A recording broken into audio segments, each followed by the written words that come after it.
주식시장도 뭐 차가운 바람이 불고 있지만 코인 시장 뭐 더 차가운 바람이 좀 불고 있어서 어제 이제 조금 투자자들 또 독자들의 관심 많이 끌었던 리포트라서 좀 소개해 드리려고 가져왔습니다.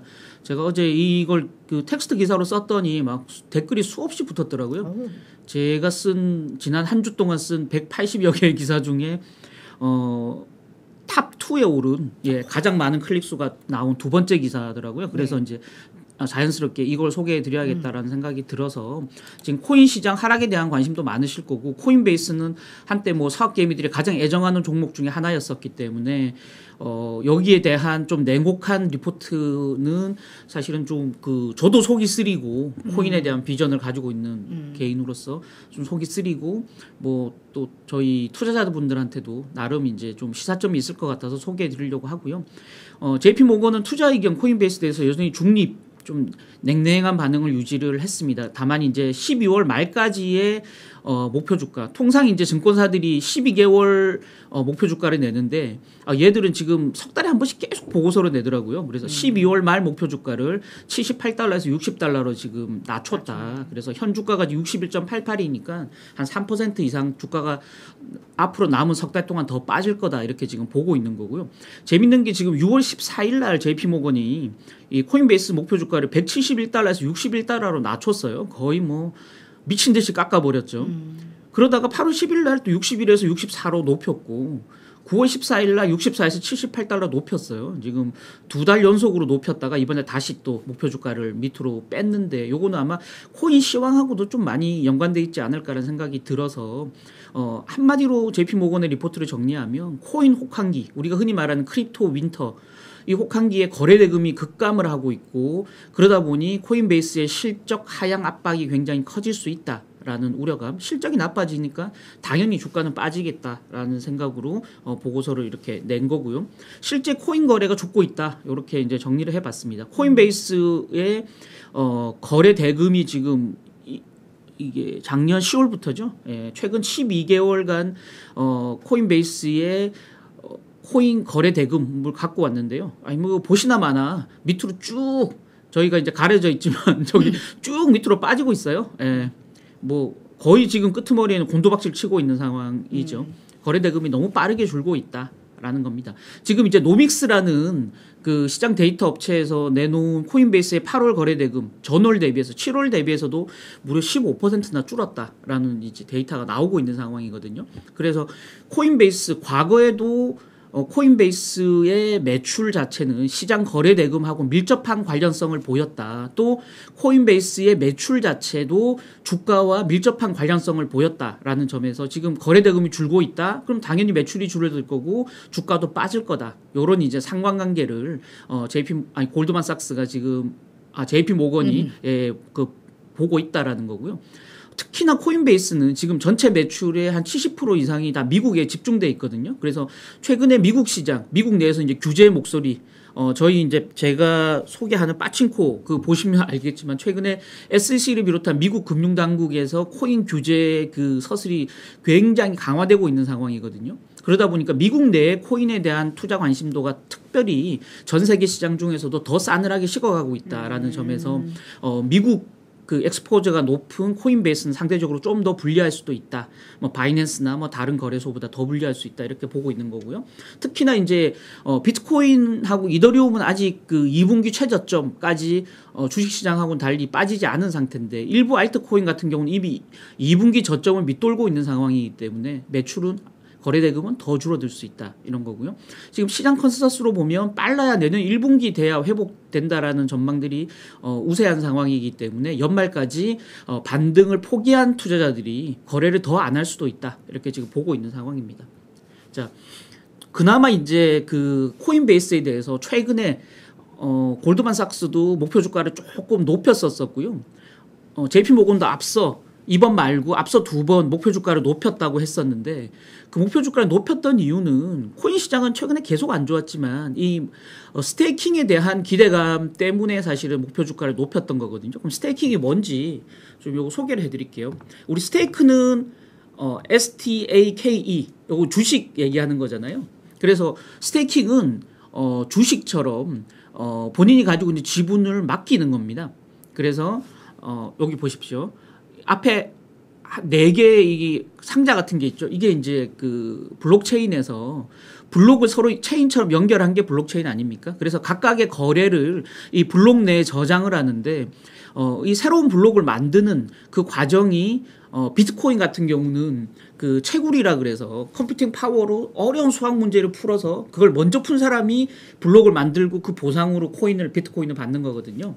그래서 이제 그런 이제 채굴이라는 과정이 필요한데 이 이더리움 같은 경우도 사실 그 이전에 이런 채굴을 비트코인하고 똑같이 했었어요. 근데 이번에 이제 머지 업그레이드를 하면서 지분 증명이라는 방식, 굳이 컴퓨터를 가지고 수학 문제를 푸는 경쟁, 치열한 완전 경쟁을 벌이지 않고 일정 부분 이상 코인을 그 스테이킹 예치해 놓은 사람들이 그 지분율에 따라서 이 새로운 블록을 만들 수 있는, 그래서 어찌 보면 주식회사처럼 지분율에 따라서 의결권을 더 많이 행사할 수 있는 형태로 바뀌었어요.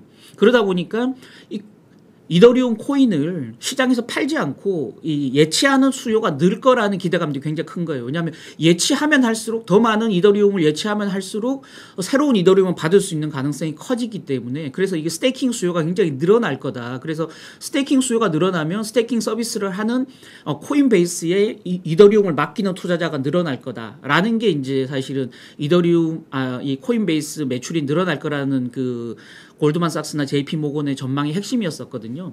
그래서 어떻게 되냐면 코인 투자자들이 이 코인을 이더리움을 거래소 코인베이스에 맡기면 코인베이스가 이걸 대신해서 새로운 블록을 생성해주고 이 이더리움을 새로 받게 되는 거죠. 그 수익의 25%는 코인베이스가 갖고 75%는 이자로 이 코인을 맡겼던 투자자한테 돌려주는 거죠. 그럼 투자자는 내가 이더리움을 당장 시장에 팔지 않아도, 또 이더리움 가격이 오르고 내리지 않아도 내가 이더리움 갖고 있는 걸 그냥 맡겨만 놓으면 수익을 거저 얻어먹을 수 있는, 그래서 약간 은행의 예금 이자 같은 그런 또 수익을 얻을 수 있는 거고요.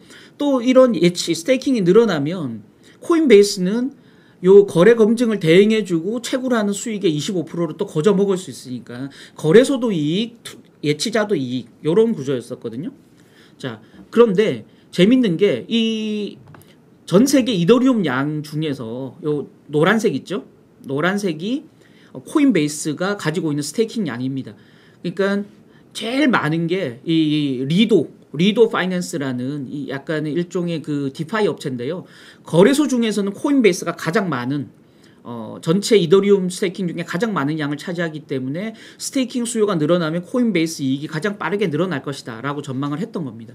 골드만삭스가 실제 그래서 최근 보고서에서 코인베이스가 이더리움 머지 업그레이드 이후에 스테이킹 매출이 2억 5천만 달러, 최대 6억 달러까지 늘어날 것이다 라고 전망을 했었거든요. 근데 지난 2분기에 코인베이스 스테이킹 매출이 6,800만 달러였거든요. 이게 한 10배 가까이 늘어날 것이다 라고 골드만삭스는 봤던 거예요.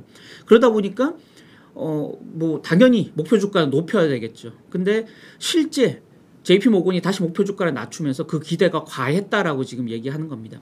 그래서 코인베이스의 서비스형 사업 중에 이 스테이킹이 가장 큰 사업인데 전체 2분기 매출의 8.5%를 차지했었어요. 머지 업그레이드 이후에 이더리움 지분 증명이 늘어날 것이다라는 기대감은 분명히 있었는데, 문제는 코인 매도세가 워낙 가파르게 나타나고 있고 지금 이더리움 가격이 비트코인보다 훨씬 많이 빠지고 있는 상황이거든요. 그렇다 보니까 이거 이더리움을 계속 파는 상황에 스테이킹 수요가 늘어나지 않을 거야 라는 이제 우려를 지금 하는 겁니다. 거기다가 이제 그 상하이 업그레이드라고요. 굉장히 내용이 갈수록 어려워지는데 또 다른 업그레이드가 내년 그 상반기까지 이루어져야 돼요. 이건 마이너한 업그레이드인데 그때까지는 지금 락업으로 해서 보호 예수로 이 스테이킹 해놓은 이더리움을 팔 수가 없어요. 네, 그러다 보니까 스테이킹 수요가 줄어들 거라는 우려감들이 굉장히 커지는 거죠. 왜냐하면 스테이킹을 해놓으면 스테이킹 기간 동안은 그 가격이 내려가든 올라가든 팔 수가 없거든요. 거래소에 맡겨놓은 거기 때문에. 그래서 스테이킹 수요가 줄어들 거라고 지금 JP모건은 보고 있는 겁니다. 자, 다만 그럼에도 불구하고 자 이런 거죠. 코인베이스가 시장이 계속 죽으니까 매출이 죽을 수밖에 없다라는 건데 그나마 스테이킹 때문에 매출이 늘어날 것이다라는 기대감이 있었는데 그것도 좀 과했다라고 지금 보고 있는데, 그럼 코인베이스는 수익 안정화를 위해서 어떤 노력을 해야 될까? 우리 증권사 한동안 이 위탁 매매 시장만 쳐다보고 있는 브로커리 시장만 쳐다보는 천수답 사업이다라고 해서 엄청 그 비판이 많았잖아요. 그래서 증권사는 IB라든지 다른 이제 수익 사업들을 만들기 시작했었는데 코인베이스도 똑같은 고민을 하고 있는 겁니다. 그래서 구독형 서비스와 구독형 사업과 서비스형 사업을 이제 두 가지를 새로 만들고 있어요. 그게 뭐냐면 구독형 사업은 뭐냐면 매달 회비로 29.99달러만 내면 그 한 달 내에 무제한으로 수수료 제로로 코인 거래를 할 수 있는 서비스입니다. 그래서 이제 구독 서비스죠. 그러니까 아예 거래할 때마다 수수료를 내지 말고 일정액만 조금 소액만 내놓으면 무제한으로 아무리 단타를 쳐도 수수료가 제로다. 이런 이제 구독 서비스 상품들이거든요. 또 서비스형 매출은 아까 말씀드렸던 스테이킹 같은 사업이에요. 요거 두 개는 시황을 타지 않는 부분이거든요. 그러다 보니까 이게 지금 2분기 전체 매출이 18%였는데 코인베이스는 조만간 1년 내에 요 매출을 50%까지 늘리겠다. 그래서 시장 급등락에도 영향이 별로 없는 비즈니스 모델로 만들겠다라고 이제 약속을 했는데 그럼에도 불구하고 지금 전체적으로는 이 비중이 굉장히 낮다라는 거죠. 여기 2분기 한번 보시면 여기 아까 말씀드렸지만 전체 순매출 8억 260만 달러인데 그중에 서브스크립션 구독하고 서비스 매출은 1억 4,740만 달러에 불과하다라는 겁니다. 예. 다만 회사는 지금 단기적으로 이런 신사업 자체가 가파르게 늘지 않으니까 일단은 시황 악화에 대비해서 임직원 18% 그러니까 1,100명 정도를 감원하는 사업을 지금 7월부터 계속 작업을 진행 중이거든요. 그래서 이걸 통해서 최소 1억 달러 이상의 비용을 세이브하겠다라는 수익 안정화 노력들을 계속 진행하고 있는 상황이기 때문에 적어도 가파르게 시장이 빠지는 것만큼 매출이 이익이 가파르게 줄지는 않을 것이다라는 전망들도 나오고 있는 상황입니다. 결국은 코인 시황이 어떻게 되느냐가 변수고요. 성장 전략은 여전히 좀 유효하다. 그러나 성장 전략은 아직까지 가야 될 길이 좀 멀다. 이렇게 보고 있는 상황입니다. 지금 애널리스트 전망치를 한번 보시면 여기 키워볼게요. 석 달 전에 매수가 14곳이었는데 지금 이제 13곳이고요. 한 곳 줄었고요. 비중 확대가 석 달 전에 2곳이었는데 지금은 없는 상황. 보유가 7곳이었는데 지금 11곳. 셀은 그대로 3곳. 그래서 전체적으로 시장 월가 투자은행들은 코인베이스에 대해서 조금 냉랭한 입장으로 변하고 있다라는 겁니다. 목표 주가 한번 보시죠. 목표 주가는 지금 평균 99.86달러. 지금 현재 주가 61달러에 비해서 굉장히 높은 편이긴 합니다. 네, 여전히 성장 전략은 유효하다라고 보는 거고요. 이 목표 주가는 12개월 목표 주가이기 때문에 길게 보면 여전히 유효하다. 그러나 아까 JP모건처럼 석 달 단기로 보면 올 연말까지는 주가가 올라갈 수 있는 가능성은 거의 없다. 이렇게 지금 보고 있는 상황입니다. 그래서 참고로 이 성장 전략이 왜 유효하다고 보는지 엊그제 그러니까 JP모건 리포트가 나오기 하루 전날 나왔던 오펜하이머의 보고서를 간략하게 소개해드리면서 이 코너를 좀 끝내도록 하겠는데요. 오펜하이머가 코인베이스 경영진하고 투자자 미팅을 했습니다. 그 내용을 정리한 건데 얘들은 투자자 미팅 이후에 시장 수익률 상회 유지했고요. 목표 주가 107달러, 지금 현재 주가 대비해서 72% 상승 여력이 있다. 여전히 유지했는데 시장 내 리더십이 여전하다. 미국 내 최대 코인 거래소다 보니까 성장 전략, 아까 말씀드렸던 구독 사업이라든지 서비스 사업이 계속적으로 늘어날 수 있는 여지가 있다라는 거고요. 디지털 자산 확대, 이거는 이제 기관 투자가들이 계속 디지털 자산, 가상 자산에 대한 투자를 늘려가는 추세이기 때문에 이 추세 자체는 뒤로 돌아가지 않을 것이다라는 측면에서 보면 지금 시장은 안 좋지만 결국은 장기적으로는 코인베이스 주가는 올라갈 수밖에 없다 이렇게 보고 있는 거고요. 지금 코인베이스가 그 CSDC라고요. 이게 스테이블 코인입니다. 달러에 연동되는 스테이블 코인인데 이걸 발행한 회사가 서클입니다. 이 서클의 그 지분 50%를 가지고 있는 50대 50 합작사로 지금 USDC라는 지금 시가총액 10위에 들어가는 스테이블 코인을 발행하고 있거든요. 여기에 이제 지금 이 코인베이스가 지분 50%를 가지고 있는데 이 준비금을 갖고 있습니다. 그러니까 이 달러 연동 스테이블 코인은 스테이블 코인 한 개를 발행할 때 1달러를 계속 예치를 해요. 준비금으로 쌓아둬요. 그래서 이 테라 루나처럼 이 스테이블 코인이 무너지더라도 뒤에 달러가 그대로 똑같은 양이 받쳐주기 때문에 가격이 무너지지 않는 거죠. 그래서 이 준비금을 USDC를 발행한 만큼 준비금을 쌓아두고 있는데 이 준비금은 계속 운용을 해서 수익을 내요. 여기 운용 자산의 75%가 지금 미국 1년, 2년 단기 국채들입니다. 미국 최근 국채 금리가 얼마나 가파르게 올라갔습니까? 그래서 금리 상승에 따른 준비금 수익이 확 가파르게 늘어날 수 있다라는 USDC 발행량의 절반을 코인베이스가 지분을 갖고 있기 때문에 시장 금리 상승에 따른 준비금 수익 확대가 이 회사의 수익의 버팀목이 될 거다라는 좀 전망을 하고 있는 거고요. 뒤에 나왔던 내용이 그 부분입니다. 시장금리가 올라가면서 준비금에 투자한 국채의 수익이 늘어날 것이다라는 기대감이 있는 거고요.